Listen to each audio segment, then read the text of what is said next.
scale up. Yung Uranus, wala siya masyadong magagawa than to soak up the damage output and let the gold lane shine for AP Bren. Yeah, we'll see if makakahanap nga ng paraan dito ang AP Bren na mahanap ang 2-0 sweep laban sa Barangay. Here we are in game number 2. Smart Omega trying to fight for game number 3. And with this oppressive lineup, they're poised to do so kasi tulad na binabangkit ni Joshi, parang sila yung aggressor in this game. Yeah, at expect natin mamayang sobrang bilis na paggalaw sa mapa. Expanding rivers po by the way yung mapa natin para sa game number 2. And looking closer dito sa mid lane, Angela, marami talaga ang nagsasabi before nung bumalik ito na not a big fan sila. Pero considering na magiging enough na may firepower at mapupunta nga kay Shizu ang hotspot. First ngayon ng hotspot pala is going to be X-Nova. Terrified. Grabe naman ang mga peoples. Pero Jace back with the first blood.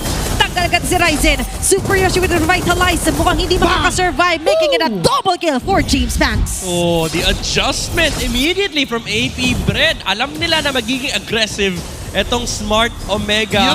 4 heroes showing up on that bottom skirmish. And because of that, sila ang makakakuha ng early game lead. Sobrang heavy intercept yung ginawa ng James Punks doon. Normally, kapag mga ganitong klaseng heroes yung ginagawa mo, mag-objective ka lang. Pero Super Yoshi went to dive.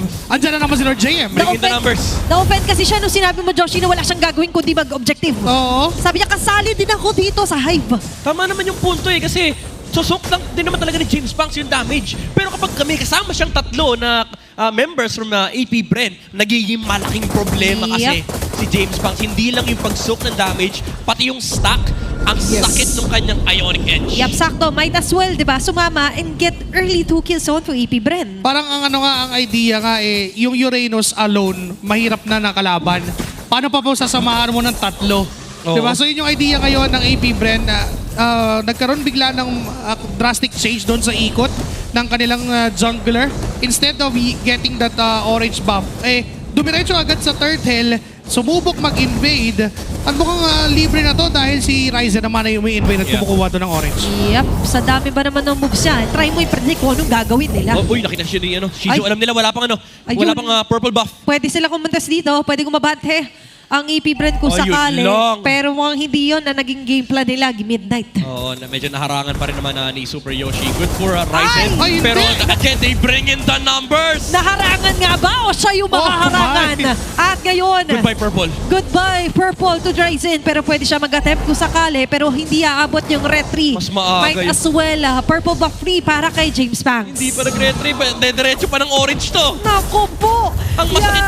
Ang masakit dyan, ladies and gentlemen, level 4 yung Angela. Ginawang intersection at ngayon makakasabi na hard guard at kahit napit kabayan ang Benebebe na doon from King ay makakadali pa doon ng AP Bren. The Hive is activated. Ryzen trying its best.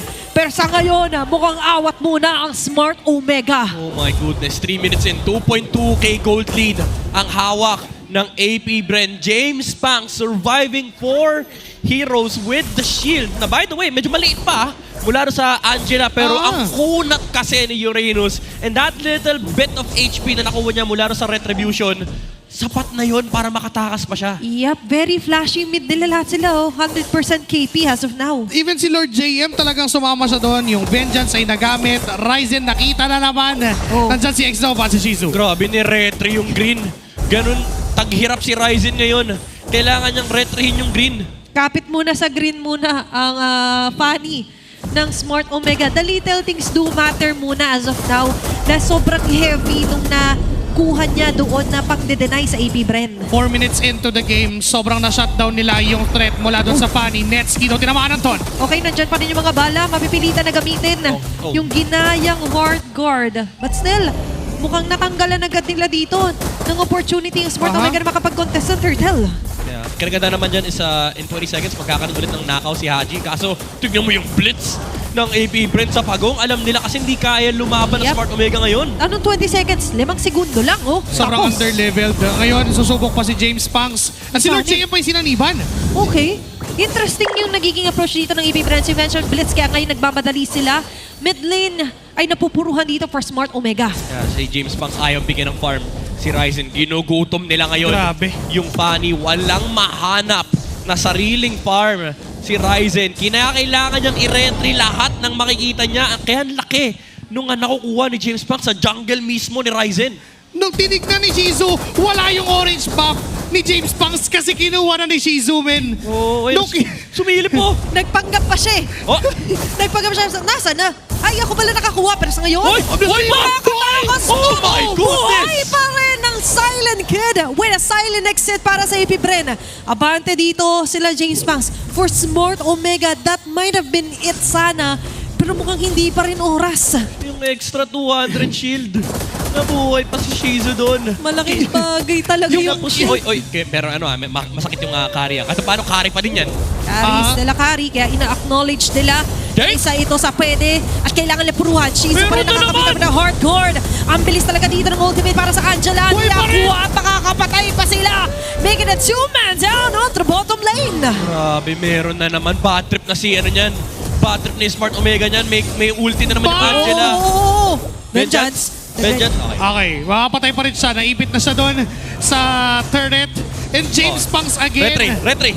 Referee yan. Aray. Oy, nakuha. Nakuha. Nakuha naman ni Ryzen yung kanyang purple buff. So, still a breather for Smart Omega. But 6 minutes na nilang ginugutom si Ryzen. Oo. That's one level cap na lang naman na meron itong si James Pangs. Ang kaso nga lang, item-wise, pa-build na itong si James Pangs na mga item. Pa-chopsoy pa nga eh, di ba?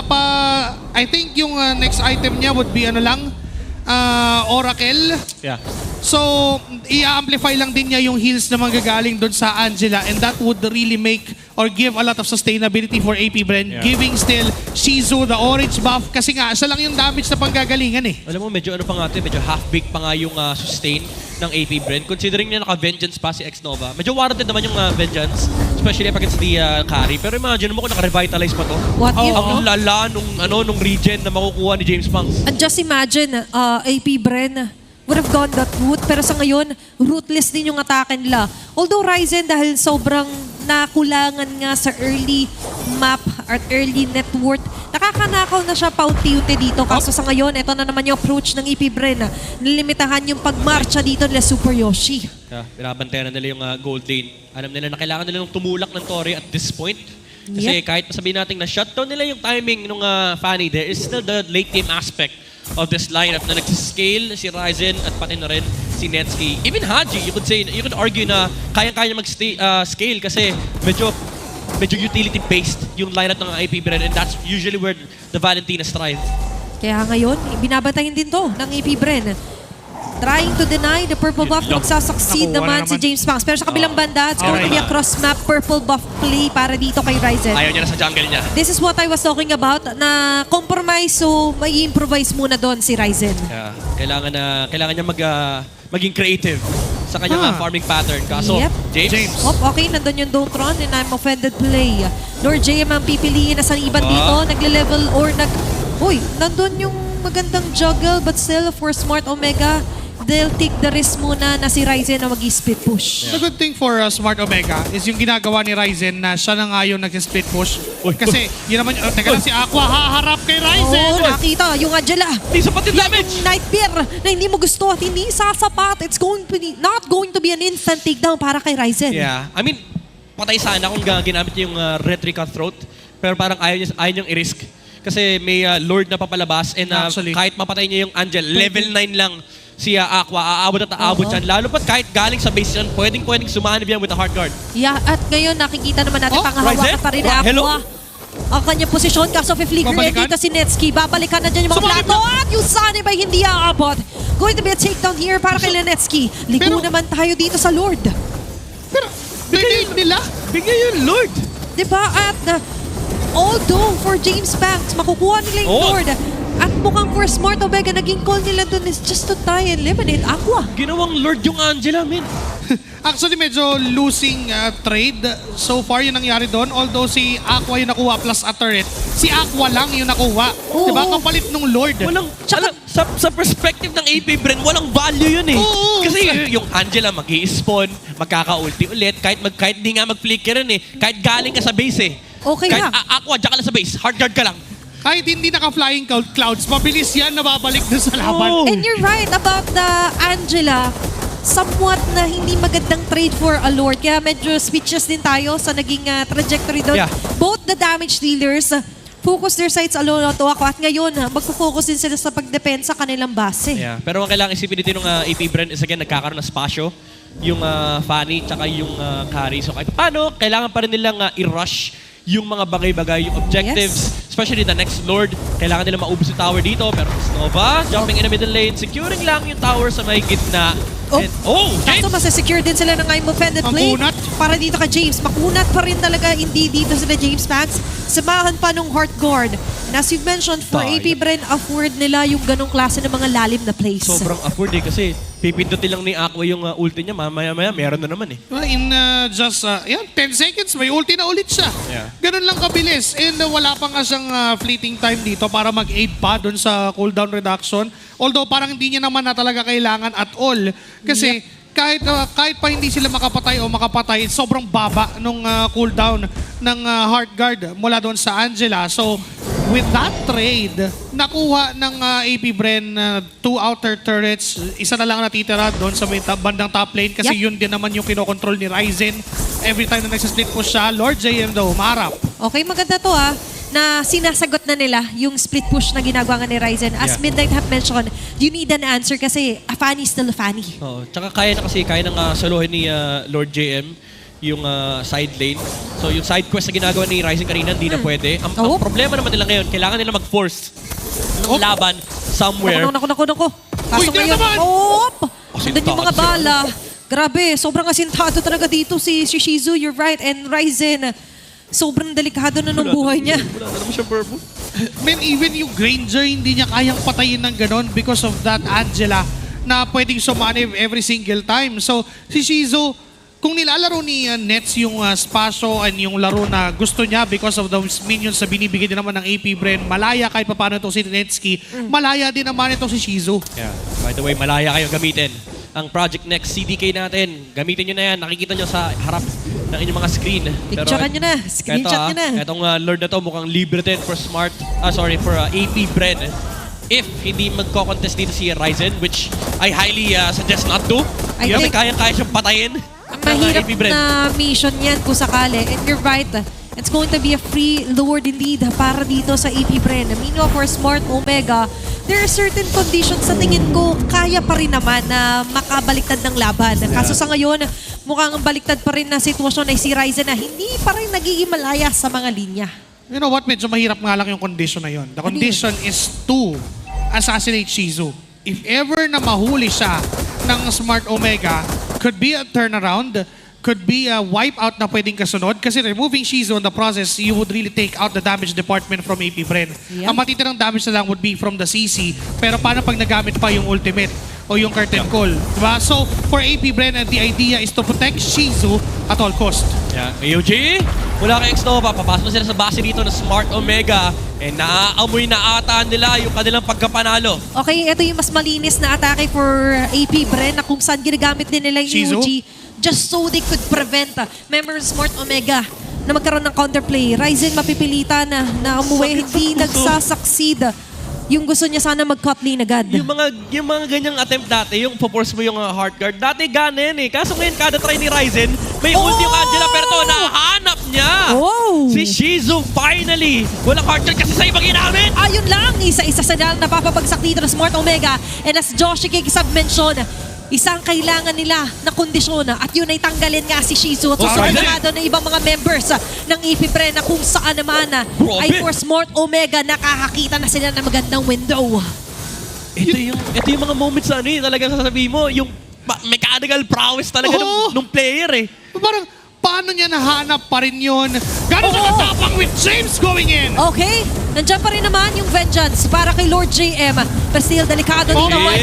Ng Smart Omega na Very tatamaan ng nice. AOG. Very AOG. nice AOG. After the Guardian here para sa AP Bren. Nakabate pa rin din sila Lord JM. Ryzen doing his best na para makahabol. Ginamit na ang lahat pero hindi pa rin magiging sapat. AP Bren makakaganti ng kill doon. Funny God, men. Kaso 10 bits talaga. Okay, ang sigaw ng mga tao ngayon ay endable. Endable na nga ba ang laban nito napapabor para sa AP Shizu, Bren. Wala pa naman purple buff dito si Ryzen. Buhay na rin Hardcore dito sila ulit. Shizu. Hardcore na naman para kay by Lord JM, clearing of the last bits ng minion si wave ng Ryzen. Smart Omega. Alam mo, Panigat, men, sobra. ilang beses natin sinasabi to, yung mechanical prowess ng player, di mo pwedeng tanggalin. Because of one play, they're able to delay this game long enough na makahabol si Netsky. And in fact, pabuo na yung last item nung carry. So there is still a window for Smart Omega to work with in the late game. Dahil kompleto na yung mga items na hinihintay nila. Meron ka ng ang dami ng damage items dito ni Ryzen, si Netsky patapos na yung kanyang yung last damage item. Tapos meron ka pang Ruby men na kailangan intindihin, tsaka Valentina na pwede rin mag-scale laban dito sa lineup ng AP Brand. That's a wind of nature coming in from Netsky. It's a good item choice para labanan yung damage output mula kay Jizu. Pero si Super Yoshi, Okay, may sanib pa rin naman na ready. At sasaniban nga James. ni si Lord JM. Tanggal na Oh agad dito si my! James. Si Netsky akala sinusundan yung AOG. Hindi man tatama. Pero ang tatamaan dito ng gusto Ryzen! is going to be Super Yoshi. Habang si Ryzen sa pinakataas sa kanyang Ryzen! abante pa rin naman ay bumasag ng tore. At sa kanyang pagbasag ng tore ay ang pag-asa na matapos ang laban nito na masecure. Oh, Ang way! game number 2 Oh, my! ang nagsasaksi ng Smart Omega on the forcing again.